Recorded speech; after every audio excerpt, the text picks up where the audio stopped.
Hello friends, today we will learn about Newton's third law of motion.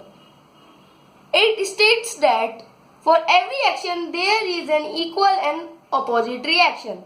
Let's perform an activity. We have a container half filled with water. Let's keep it on a weighing machine. We have to note down the weight. It's 2239 grams. Now I dip my fist inside the container without touching the edge of the container. What will you observe? The measurement on the weighing scale increases.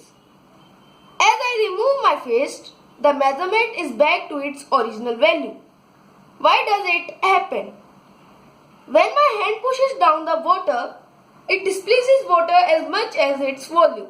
The buoyant force acting on my hand is pushing my hand upward, and my hand is applying the exact amount of force back on the water as the buoyant force. If you calculate, you will find that the volume of my fist is proportional to the added weight shown by the weighing scale. This shows Newton's third law of motion. Thanks for watching.